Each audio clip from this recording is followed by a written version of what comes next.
Greetings loyal subscribers and honoured guests. This week I have the first part of my Project Gotham Racing retrospective series for you. This will span 3 videos, with the second one covering the 2 titles released for the original Xbox and the third part covering the 2 Xbox 360 releases. This video is also the first episode of my Dreamcast series, ICDC. I've been wanting to take the channel in some new directions for a while now, and ICDC is just one of those. I'm looking forward to covering many different Dreamcast games that are both familiar and unfamiliar to me. As with PS2 Tuesdays, one season will be 12 episodes long before I take a break and give something else a turn. So now let's get on with taking a look at MSR. Metropolis Street Racer was an incredibly ambitious project for the Dreamcast, and a game that I was extremely excited for before it was released. The combination of Bizarre Creations' very strong reputation for high quality racing games, after having delivered the superb Formula 1 and Formula 1 97 for the original PlayStation, and the hype generated from reading previews in things like official Dreamcast magazine and Edge were immense.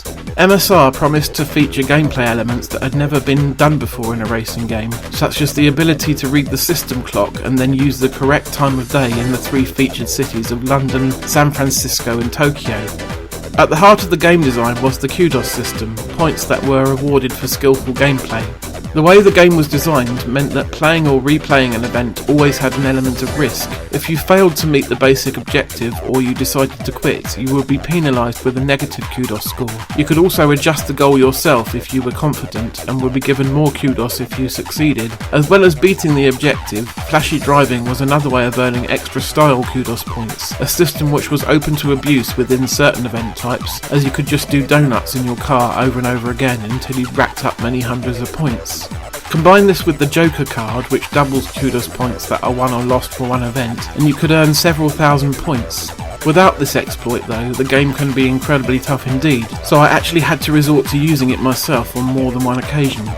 There are multiple different event types, which include Hot Lap, where you are given a set number of laps in which to achieve a target lap time, or sometimes an average lap time across all of them. Timed Run, where you have a total time to try and beat. One-on-one, where you can give an AI opponent a head start and then attempt to catch up with them, and challenges which vary but include things like overtaking a target amount of cars within a set time. As well as all these, there are also your more standard street races and championships. The game is divided into 25 chapters in the single player campaign, and each chapter has a target kudos score that you have to reach before you can progress to the next one, which can be extremely difficult. You will also be given the opportunity to change your car as you advance through the chapters, but you can't just get in a new car and drive away. You first have to beat a hot lap challenge specific to that car to earn the right to drive it. It will take you absolutely ages to work your way through all of the chapters in the campaign, that is assuming you don't give up first. In order to get enough kudos points to advance, it is highly likely that you will be repeating challenges over and over again in an attempt to increase your overall score. The pressure to perform well, combined with the rather twitchy handling of the vehicles, could cause you to fluff the event and end up losing points, whereupon you will be forced to try again, until you're back with a positive score.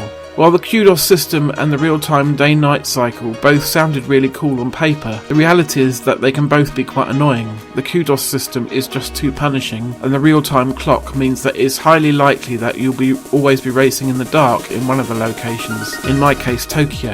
Nighttime events are naturally harder than those in the daytime because you can't see the turns as easily. In terms of presentation, Metropolis Street Racer looks great, with visuals that aren't too far off what the original Xbox was able to produce. Bizarre Creations have really squeezed a lot of power out of the Dreamcast, which is even more impressive considering that the game was part of the first generation of software developed for the system. In terms of the sound, Richard Jacques has composed an original soundtrack for the game, which can be incredibly cheesy and tongue-in-cheek, but the tunes are certainly memorable and quite charming. They do tend to repeat a bit too often though, which is a side effect of trying to have multiple radio stations on a disc that isn't very high capacity to begin with, at least compared to a DVD-ROM. I do have a lot of respect for Metropolis Street Racer, but I also struggle to really enjoy it. As the kicking off point for the entire Project Gotham Racing series, I am grateful that it exists and that Bizarre Creations decided to stick with it until they had honed it into something truly superb. As a first effort, it is lacking on several fronts and is a bit of a chore to play nowadays.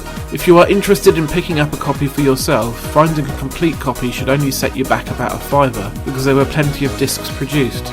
Overall, Metropolis Street Racer is a game that I've always wanted to like, but the harsh gameplay meant that I was never quite able to. Thanks for watching this video. Part 2 of my Project Gotham Racing retrospective series will be along in a few weeks' time.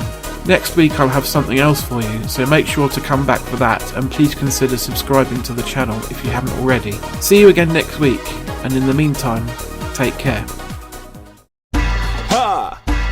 What? Ha! Ha! Come on! Woo! Just cruising. Ha ha ha ha! Yeah! Ha! Let's get it on tonight. Alright? Well, it goes a little something like this.